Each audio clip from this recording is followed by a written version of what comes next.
L'Éternel te bénisse, l'Éternel te bénisse et te garde, fasse lever la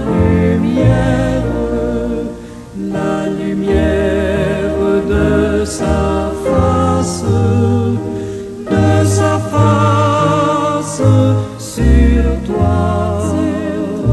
sur toi, use de grâce envers toi et te donne la paix, et te donne la paix.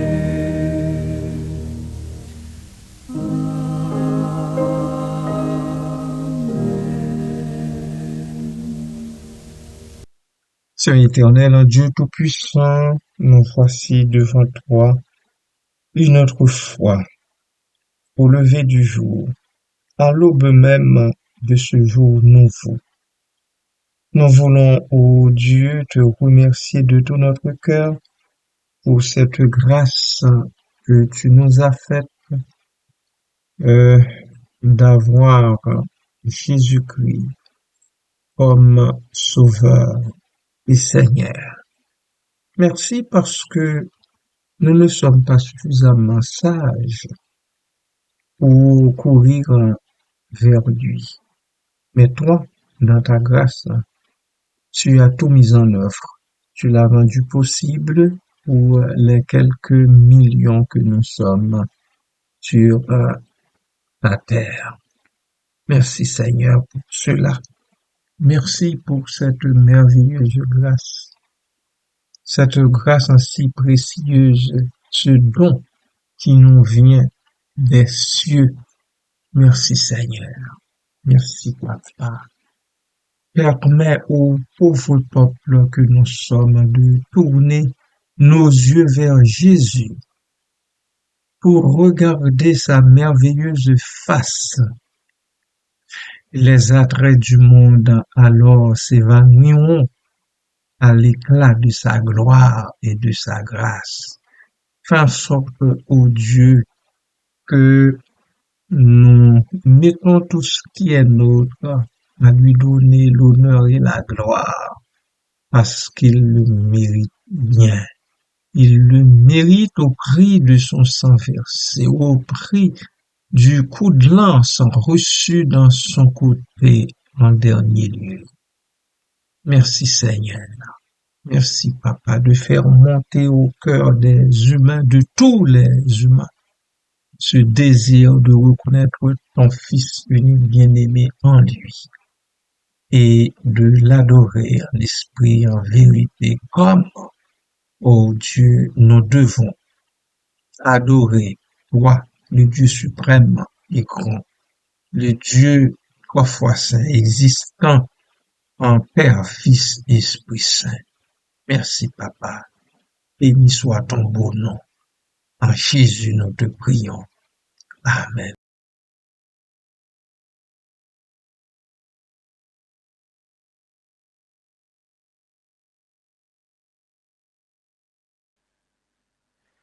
C'est toi, Jésus, pain de vie, qui me nourrit jour par jour.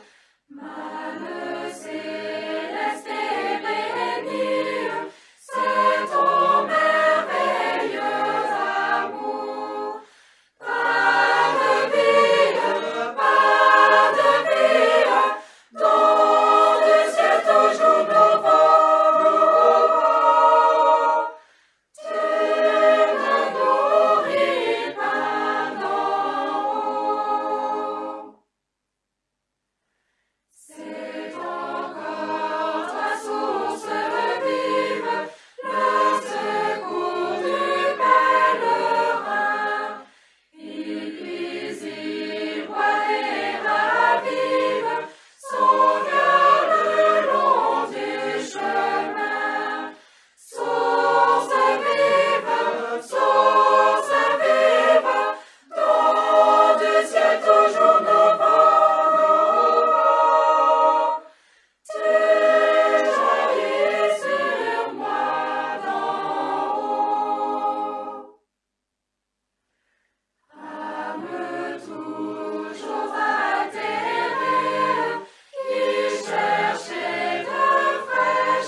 Merci Seigneur Jésus pour la sorte de pain que tu es. Tu es le pain de vie, le pain qui nourrit notre âme affamée, le pain qui apaise nos douleurs, le pain qui nous guérit, qui guérit nos maux à toujours et à perpétuité. Merci Seigneur, béni soit ton nom. Amen. Bien-aimés de Dieu, amis de partout, que la grâce et la paix de notre Seigneur et Sauveur Jésus-Christ soient avec vous toutes et tous. Nous sommes parvenus à ce vers qui nous parle de notre Seigneur et Sauveur Jésus-Christ qui rend gloire à lui. Gloire soit à Jésus-Christ, notre Sauveur, notre Père. Cette déclaration résume des aspects fondamentaux de la théologie chrétienne, combinant adoration, sotériologie, c'est-à-dire doctrine du salut, et relations spirituelles. Essayons d'analyser chaque élément pour en saisir la profondeur. Gloire soit à Jésus-Christ. Il s'agit de la reconnaissance de sa divinité et de son œuvre jusqu'à la croix.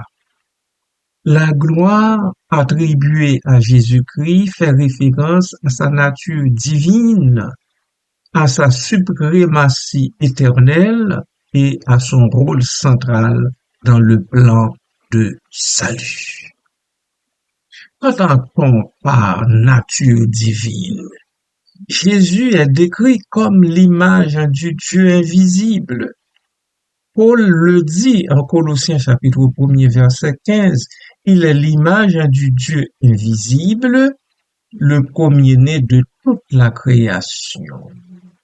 Jésus incarne la gloire divine par sa perfection et son autorité sur la création, toute la création. Sa résurrection, événement central de la foi chrétienne, manifeste cette gloire triomphante sur la mort et le péché. Sur le plan cosmique, il est le premier-né de toute la création. Colossiens 1,15 encore. Il n'a pas créé, mais il n'a pas été créé, mais il est préexistant, agent et but de la création. Sa gloire transcende le temps et l'espace, unissant ciel et terre. Adoration liturgique dans les hymnes chrétiennes comme celle citée dans les résultats. Gloire soit au Saint-Esprit, gloire soit à Dieu le Père, gloire soit à Jésus-Christ, notre Sauveur, notre Frère. Cette gloire est célébrée collectivement, soulignant son égalité avec le Père et l'Esprit Saint. Voilà comment l'on doit le comprendre dans cette trilogie. Gloire soit au Saint-Esprit, gloire soit à Dieu le Père et gloire soit à Jésus-Christ.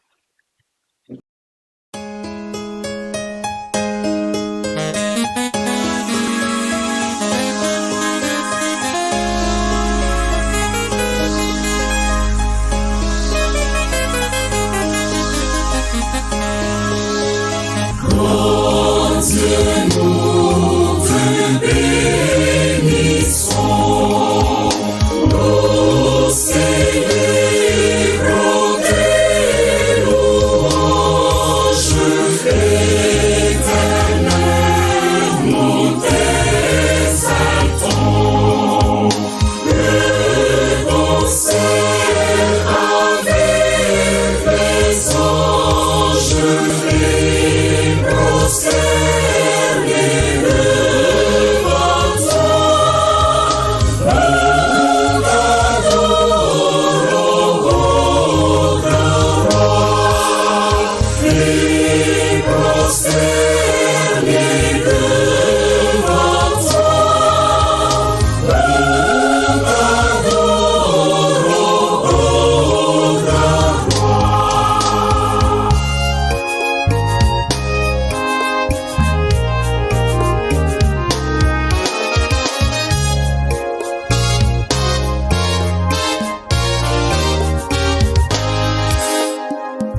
Après ces trois cris de gloire, voyons maintenant l'expression notre Sauveur.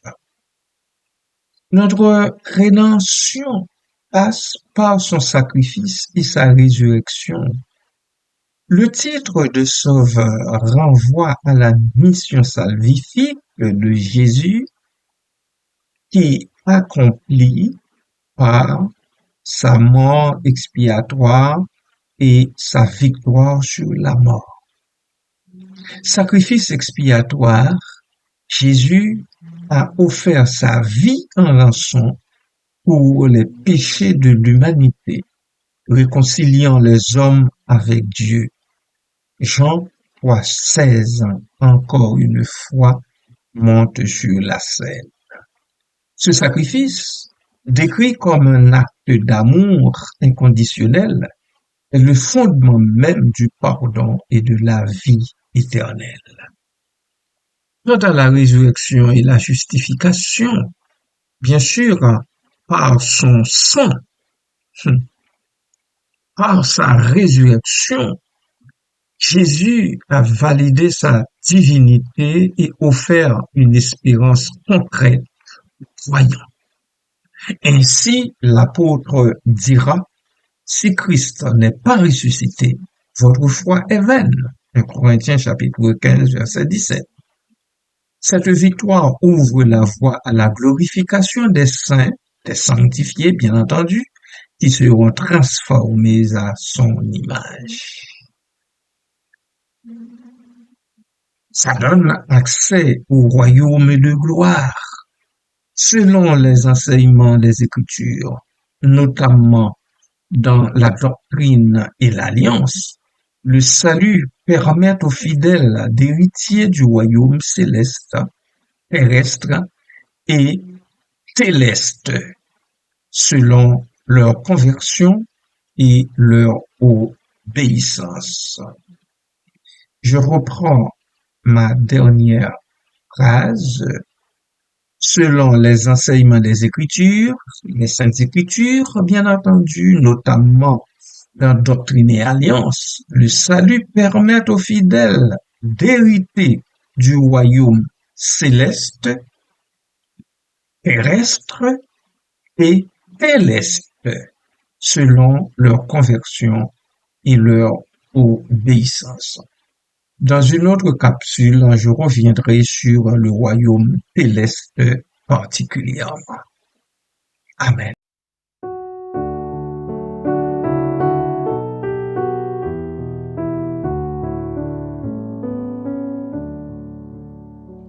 Jésus, mon espérance, Jésus, mon seul trésor, je mets ma confiance en toi, mon réconfort.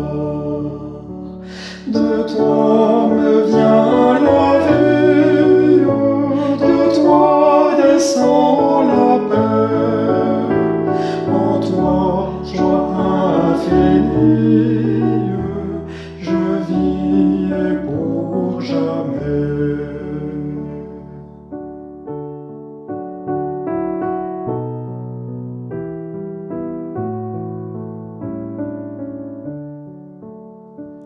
S'il faut divin modèle, ployé sous une croix, rends-moi toujours fidèle à l'écoute de ta voix. Jamais tu ne commandes ce qui serait trop lourd. Toujours quand tu demandes, ta main donne en retour.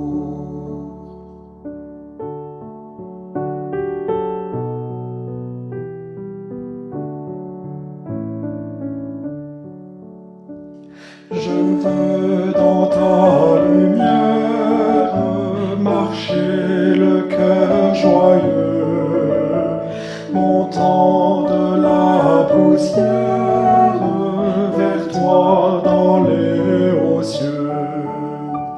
C'est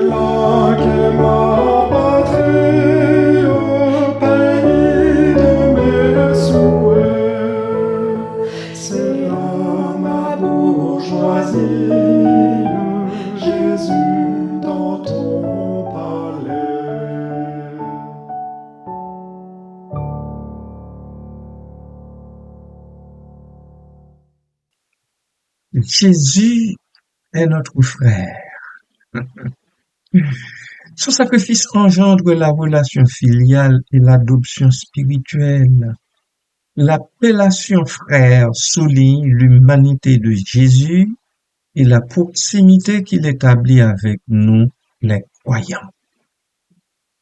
Par son incarnation, il est notre frère. Le Seigneur Jésus a partagé pleinement la condition humaine, bien-aimé. Philippiens chapitre 2, verset 6 à 7, l'apôtre Paul nous le rappelle. Il a éprouvé tentation, souffrance et joie. Cette solidarité permet aux élus de le voir comme un médiateur compatissant. Hébreux chapitre 4, verset 15.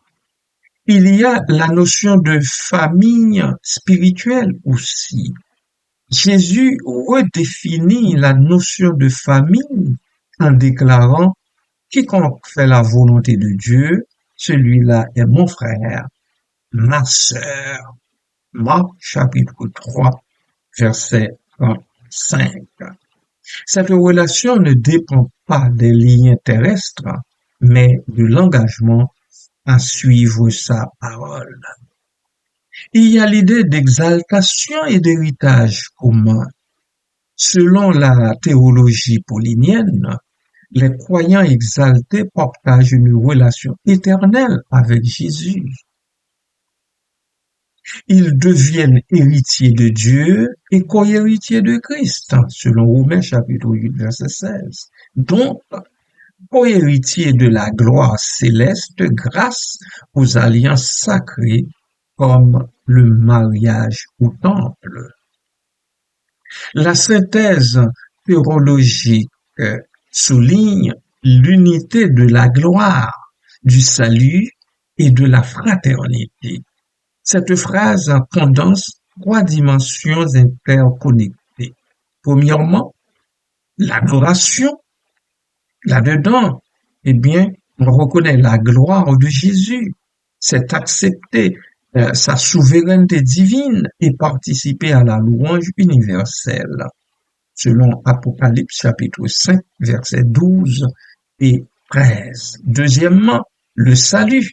Le titre de sauveur rappelle que la grâce offerte par son sacrifice est accessible à tous ceux qui croient et se repentent. Jean chapitre 6, verset 40. Et troisièmement, la communion. En tant que frère, Jésus abolit la distance entre Dieu et l'homme, permettant une relation intime fondée sur l'amour et l'obéissance. Amen, bien-aimé de Dieu.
à ton nom. Et en plein désert, tu restes avec moi. Rien n'est plus fort que ton nom. Au cœur de l'épreuve, tu es avec moi. Je m'attache à ton nom. Et en plein désert, tu restes avec moi. Rien n'est plus fort que ton nom. Tu me donnes force et courage, tu me donnes amour et paix, tu me donnes puissance et autorité. Tu me donnes force et courage, tu me donnes amour et paix, tu me donnes puissance et autorité.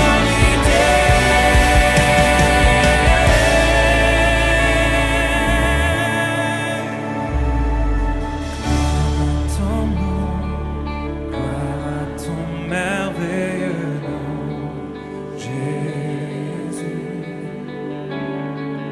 Gloire à ton nom, gloire à ton précieux nom, Jésus.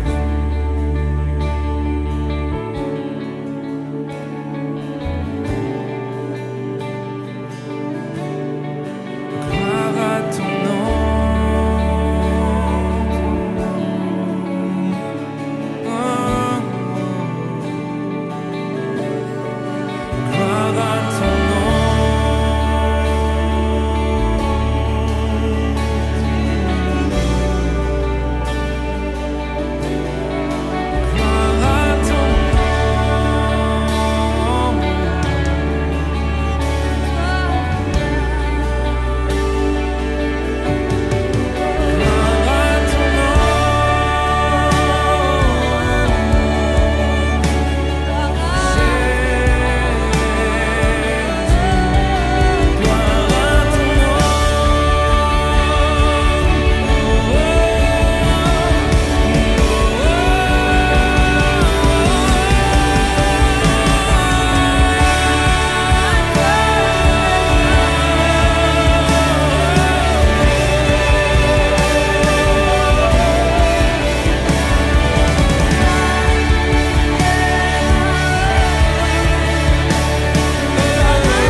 De façon pratico-pratique, pour nous les croyants, nous avons une vie transformée.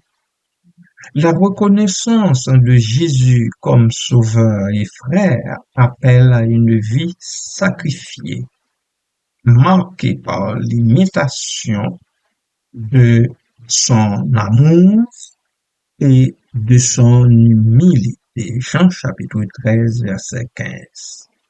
Il y a l'espérance castologique et castologique aussi. Il y a l'espérance, on dit je bien, eschatologique aussi. Les promesses de glorification 1 Jean 3:2 et de vie éternelle dans la présence divine, royaume céleste, motivent la persévérance dans la foi. De même, une mission évangélique est associée à cette espérance eschatologique et à notre vie transformée. Proclamer cette gloire devient un devoir, comme le souligne l'exhortation de Paul à grandir en grâce et en connaissance. De Pierre chapitre 3 verset 18 pour partager l'espérance du Christ. En conclusion, gloire soit à Jésus-Christ, notre Sauveur, notre Frère, résume l'essence de la foi chrétienne. Un Dieu incarné, mort et ressuscité pour sauver, qui invite l'humanité entière à partager sa gloire comme membre d'une famille éternelle. Cette déclaration n'est pas seulement une formule de louange, bien-aimé de Dieu, mais un appel à vivre dans l'adoration, la gratitude et la fraternité spirituelle. Amen.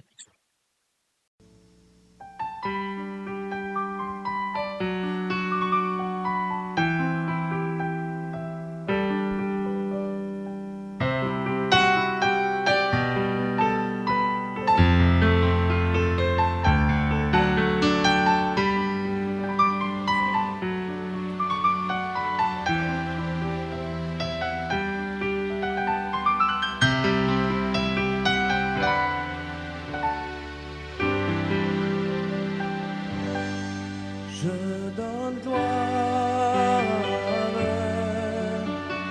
gloire,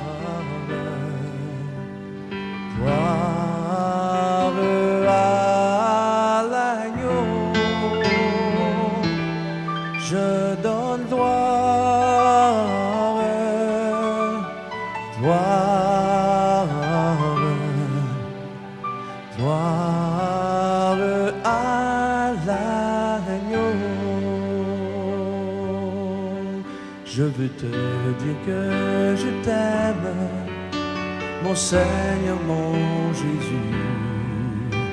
Dans ton amour suprême, tu as pourvu pour mon salut. Je suis libre, je veux te louer, de tout mon cœur t'adorer. C'est mon désir de me prosterner devant celui qui m'a sauvé. Je donne gloire, gloire, gloire à l'agneau. Je donne gloire, gloire, gloire à l'agneau. Je veux te dire que je t'aime, mon Seigneur, mon Jésus. Dans ton amour suprême, tu as pourvu pour mon salut. Je suis libre, je veux te louer, de tout mon cœur t'adorer. C'est mon désir de me prosterner devant celui qui m'a sauvé. Je donne gloire, gloire. Levons-nous et donnons-lui gloire ce soir. À l'agneau, je donne gloire, gloire, gloire à l'agneau.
je t'aime, mon Seigneur, mon Jésus. Dans ton amour suprême, tu as pourvu pour mon salut. Je suis libre, je veux te louer, de tout mon cœur t'adorer. C'est mon désir de me prosterner devant celui qui m'a sauvé.